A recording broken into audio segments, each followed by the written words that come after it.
Len. Hello, good evening po sa ating lahat.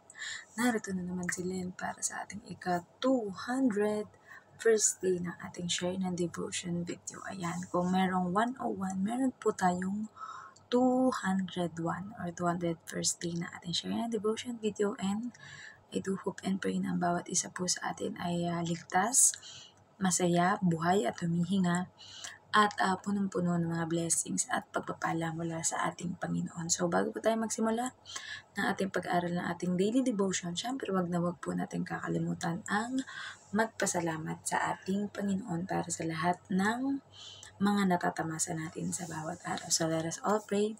Ama naming Diyos na kapangyarihan sa lahat, narito po kami Panginoon, nagpapasalamat, pinupuri at tinatakila ang inyong pangalan. Salamat po sa buhay, kalakasan at tiningan na ipinagkaloob niyo sa amin, nang sa gayon Panginoon kami ay makapamuhay sa bawat araw ng aming buhay, Panginoon, na puno ng pagpupuri at pagpapasalamat sa inyo. At nawa ang aming buhay ay maging kalugod-lugod sa inyong harapan, Panginoon, na naglilingkod sa inyo, Panginoon, at naglilingkod sa aming kapwa, Panginoon. At ngayon, dadako na naman po kami muli sa pagbubuli-buli ng inyong mga salita. At dalangin namin, Panginoon, na kayo ang mataas at mapapurihan, at hindi po kami, Panginoon. Tanging ang kalwalhatian niyo lamang ang nais naming magningning, Panginoon, sa aming mga ginagawang pag-aaral na ito, Panginoon.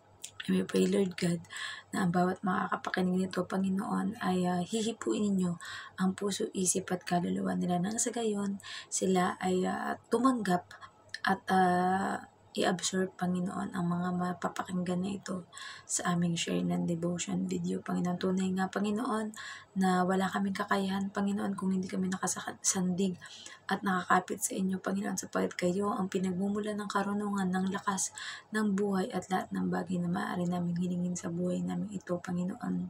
Kaya din po, Panginoon, habang buhay kami nagpapasalamat sa tinapos na gawa ng Panginoong Yesus sa krus upang tubusin ang kasalanan naming lahat. Nang sa gayon, Panginoon, kami ay malaya at kami ay mapapabilang, Panginoon, sa inyong mga anak, sa inyong mga pinili, Panginoon, na magpahayag at mag-ebanghelyo sa lahat ng panig ng mundo, Panginoon. Kaya mataas at mapapurihan sa gagawin namin ito, Panginoon, at dalangin namin na ang karunungan ay ibigay niyo na po sa amin ngayon pa lamang. We declare blessings and lahat ng mga kahilingan ng bawat tao, Panginoon, lalo na kung ito ay ayon sa kalooban niyo, ay matupad at mangyari sa amin. Muli, binabalik po namin ang lahat ng papuri at pasasalamat.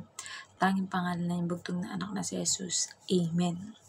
So, narito na po tayo sa Lucas 22:6. Sabi dito, nakapagkasundo siya at mula nooy, humanap na siya ng pagkakataong maipagkanulo si Jesus nang hindi namamalayan ng mga tao. Message, gumawa na nga daw ng kasunduan si Judas at ang mga punong pari at mga pinuno ng bantay sa templo.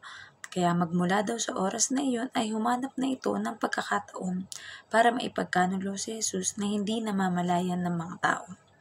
Application, iisip na talaga ang taong may masamang hangarin para sa mga taong nais niyang mapahamak.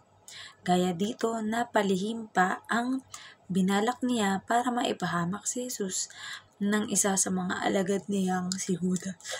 Nawa ay hindi natin maging ugali ang kagaya nito, lalo sa mga taong nagtitiwala at nagmamahal sa atin. Dahil ang Panginoong Yesus, kahit ganoon kasama ang ginawa sa kanya ng isa sa mga malapit niyang alagad, ay alam niya na magagawa talaga ni Judas iyon.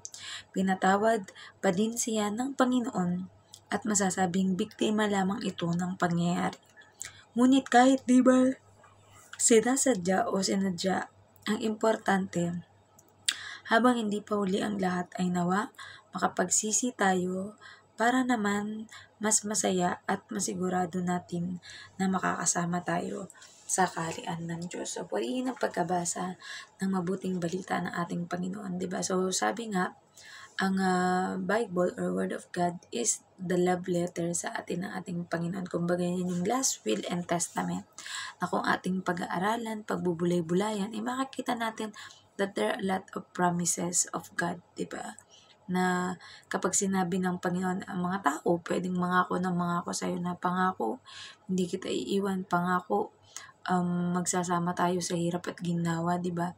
Pero, ang pangako ng tao, hindi mo pwedeng panghawakan kasi nga, ang tao, parang panahon lang din yan, seasonal, di ba?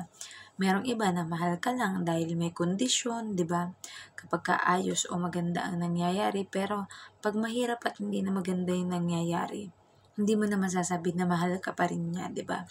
And yun, usually magkakaroon ng test or ng storm, kumbaga, or pagsubok ang inyong mga pagsasama. Kumbaga, gaya nga ng ginto, ito ay kailangang sasalain at idadaan sa apoy para sa gayon ay lumabas ang tunay na pagkaginto nito, di ba?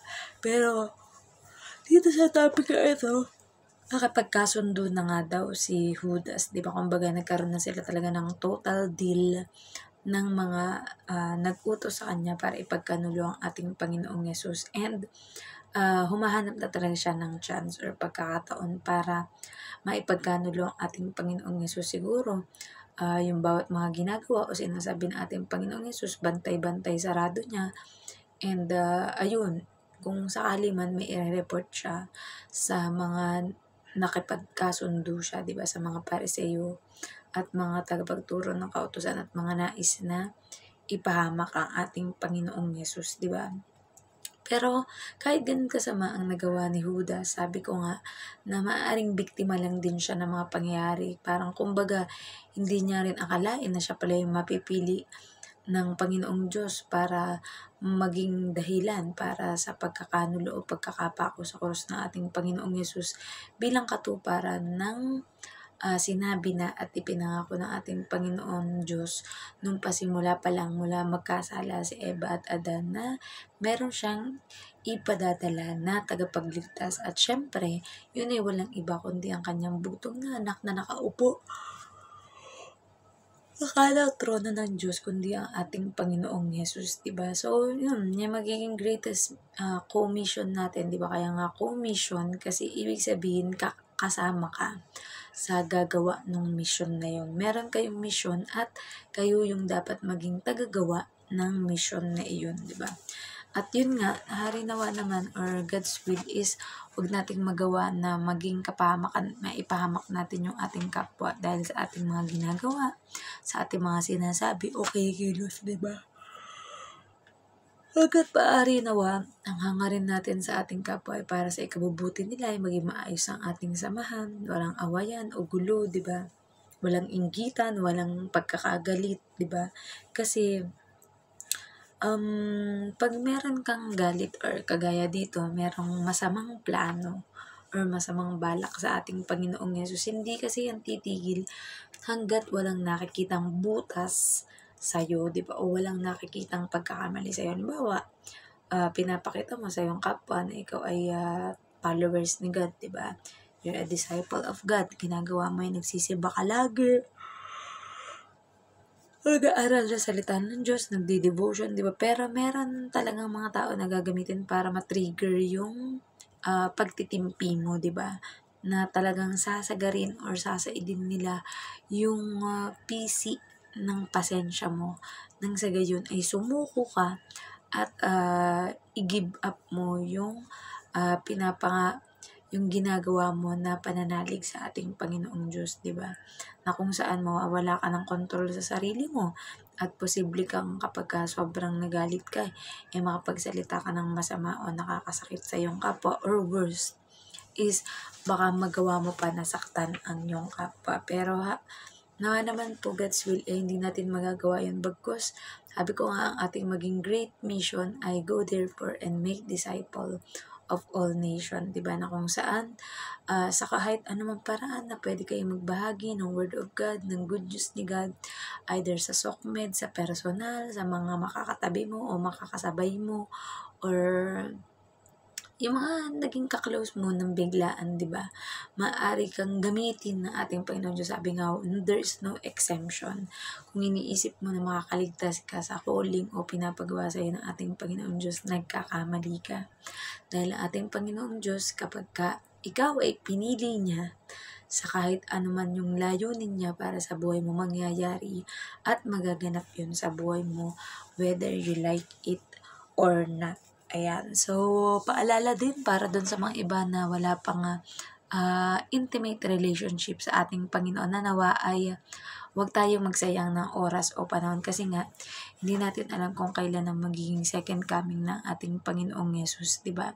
Pero mas mabuti na maabutan tayo ng ating Panginoong Yesus, kagaya nga doon sa mga nauna nating binasang Bible verses na ang tanong ng, or parang sinabi ng ating Panginoon na sa muling pagbabalik niya, meron pa kaya siyang madadatnan na mayroong pananampalataya o pananalig sa Kanya. And nawa God's will, sabi nga, if the Word of God or ang Kanyang good news ay naibahagi na or naipangalat na sa buong mundo, ibig sabihin ay nalalapit na ang muling pagbabalik na ating Panginoong Yesus dito sa mundo upang kunin kung sino ang mga nabuhay ayon sa ipinagagawa ng ating Panginoong Diyos at ayon sa kalooban ng ating Panginoong Diyos, di ba? So, may iba-iba tayong mga purpose in life, pero wag na wag natin ikakalimutan na ang main priority natin ay to honor and to glorify God and to accept the Lord Jesus as our Lord and Savior in our life. And kung ang gagawin natin ay mas gusto nating mapalalim pa yung relasyon natin sa ating Panginoong Diyos, is be involved in the ministry. Ayan. So, kung magaling kang kumanta, sumayaw, madali kang makakatch up, pwede kang maging taga-projector, pwede kang maging media team, music team, kahit yung mga tagalinis na team, tagaluto na team, di ba? Kahit ano yung mga specialty mo, pwede mo yung ipagamit sa ating Panginoon, dahil gagamitin niya ng Panginoon sa kahit anong pamamaraan or kahit anong sitwasyon na pwede mong magamit kung ano yung pinagkaloob sa ng ating Panginoon. So, sasabihin ng iba, wala naman pinagkaloob sa akin ng Panginoon. Bobo ko, mahina ako, matatakotin ako, o ninenervyos ako kapag gumarap ako sa mga tao. Diba? Paano ko maibabahagi yung mabuting balita o ebanghelyo ng ating Panginoon? Pero sabi nga, kapag ang Diyos ang kumilos, walang makakapigil at walang makakakontra dito, di ba? Na kahit ikaw man yung maging pinakamasamang tao sa buong mundo, kagaya na nangyari kay Judas, pero sa kabila noon, naging parte ka pa rin ng greatest mission or fulfillment ng kung ano yung ipinangako at sinabi ng ating Panginoong Yesus na mangyayari at matutupad sa Kanya at sa buong mundo. So, ayan. Nawaway may natutunan kayo sa ating share ng devotion video. And hanggat maaari po, iwasan natin makasakit ng damdamin or ng physical ng ating kapwa, nang sa gayon ay makapamuhay tayo ng mabuti, maayos, payapa, at lalong higit na kalulugod sa paningin ng ating Panginoong Diyos. So, for our closing, let us all pray. Ang Diyos na makapangyarihan sa lahat, narito po kami, Panginoon, at nagpapasalamat sa inyong mayamang salita, Panginoon.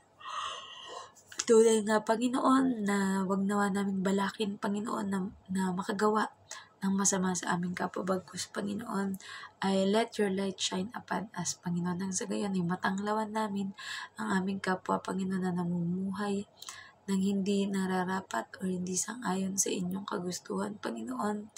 And we pray, Lord God, na lahat po ng mga churches from all around the world and sa iba't ibang mga bansa o panig ng bansa, Panginoon, na kayo po ang siyang nagpapatnubay, Panginoon, sa bawat isa sa amin. Lalong higit, Panginoon, ang hindi matalsikan, Panginoon, ng kami, ng mga masasamang mga isipin, Panginoon, mga samang bagay, Panginoon, na magagawa namin, Panginoon, na huwag niyong hayaan na pasukin kami, Panginoon, ng mga evil spirit, ng mga kalaban na ito, Panginoon. I pray, Lord God, para sa mas deeper, Panginoon, na paliwanag ng inyong mga salita, Panginoon, ay kayong mataas at mapupurihan sa aming buhay namin. Ikaw ang Diyos namin noon, ngayon, at kailanman. This we pray in the name of Jesus Christ.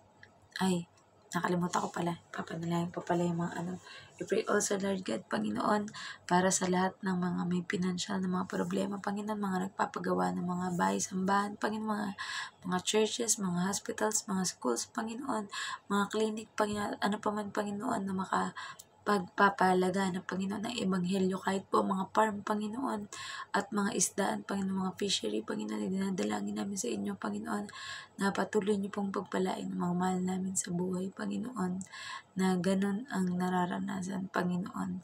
And we know, Lord God, na kayo po, Panginoon, ang Diyos na nakakaalam ng noon, ngayon, bukas, at kailanman, Panginoon. At dalangin namin, Panginoon, na pagpapala at ang inyong grasya ay bubuhos sa bawat isa sa amin. Ngayon din po, Panginoon, sino man may mga sakit at karamdaman, Panginoon, we know you are a healer, Lord God. Kaya anumang sakit at karamdaman, Panginoon, we rebuke in Jesus' name that it will not penetrate, hindi itong lubos na mangyayari sa amin, Panginoon. Bagkus, Panginoon, kami ay makakapamuhay ng masaya, makakapamuhay ng payapa, makakapamuhay, Panginoon, na kayo ang aming Diyos na sinasambahan at pinapapurihan sa bawat araw, Panginoon. At ngayon din, Panginoon, na lahat ng mga missionary, pastors, priests, evangelists, at lahat, Panginoon, kahit mga board members, Panginoon, ay we pray, Lord God, na hindi po aksidente, Panginoon, na pinuntahan nyo, Panginoon, ang aming mga panapak dito sa Hong Kong, Panginoon, na sa iba't ibang panig ng mundo upang gamitin kami, Panginoon, sa pagbabahagi ng inyong ebanghelyo na katulad ng ginagawa namin ngayon, Panginoon. And I pray, Lord God, sa kagalingan ng physical, mental, emotional, spiritual, Panginoon, na with you, Lord God, nothing is impossible, Panginoon. Lalangit, panatiliin niyo pong safe at ligtas, Panginoon, ng bawat isa sa amin, ng aming mga mahal sa buhay, Panginoon. Ang buong mundo, Panginoon, there will be no more war, Panginoon, sa bawat mga bansa, Panginoon, bagkus puro pagmamahalan lamang, pag-uunawaan, Panginoon. At we know, Lord God, na kapag ipinagdasal po namin ang mga bagay na para sa inyo, Panginoon, ay mas alam namin, Panginoon, na kayo ay tuwang-tuwa para kami lalong higit na mas pagpalain. Panginoon, we pray for pastors, priests, evangelists, missionary, Panginoon, ang kanilang mga pamilya, Panginoon, at mga pastor, Panginoon, ay kung walang, Panginoon, na pang-support sa scholarship nila, Panginoon, we pray, Lord God, na gagamitin niyo po ang bawat isa sa amin, Panginoon, para maging tutor, Panginoon, o maging teacher, Panginoon, ng inyong ebanghelyo dito sa buong mundo, Panginoon. We pray also, Lord God, para sa lahat ng mga bansa, Panginoon, that there will be no more war, Panginoon, no more digmaan, Panginoon, bagkus, Panginoon, ay magmamahalan lamang, mag-uunawaan at pagpapatawaran ng bawat tao, Panginoon, at i-disregard na nila, Panginoon, yung mga dati ng mga nakaraan, Panginoon, na mga nangyari sa buhay namin, Panginoon. Ngayon din po, Panginoon, dinadalangin namin ang mga susunod na mga activity, Panginoon, ang aking alaga, Panginoon. And we pray, Lord God, na kapag hindi po gumaling o gumaling man ng isang tao, Panginoon, ay ang kanyang buhay ay mananatili pa rin po, Panginoon, sa pamamagitan ninyo, Panginoon, at kayo magsasabi, Panginoon, kung kailan ba ang mangyayaring rapture or second coming ng Panginoong Jesus, Panginoon. Basta kami patuloy na magtitiwala, patuloy at naaasa, Panginoon. Pray, Lord God, para sa bansang Pilipinas, sa bansang ito ng Hong Kong, at sa lahat ng mga bansa, Panginoon, na wag na mag-away-away ang lahat, Panginoon. Bagkus, Panginoon, ay magmahalan at magkaisa, Panginoon, dahil hindi natin alam kung kailan ang muling pagparito ng inyong butong anak na si Jesus. Ngunit patuloy kami nagtitiwala, Lord God, na ang anumang ginagawa namin, kagaya nga sa sabi ng inyong Bible verse, Panginoon, our labor in the Lord is not in vain. And we know in Jeremiah 29:11, Panginoon, that you have a good plan for every one of us. At yun na lamang po, Panginoon. At sa susunod na araw, Panginoon, ay dadagdagan ko na lamang po kapag hindi na po ako nakakaramdam ng sobrang antok at pagkabusog, Panginoon. Kaya po, salamat, Panginoon, sa pag-unawa sa bawat sitwasyon namin lahat, Panginoon, sapagkat kayo ang may alam, Panginoon. Kayo ang may alam, Panginoon, na aming simula, kalagitnaan ang buhay, Panginoon, hanggang sa aming katapusan, Panginoon.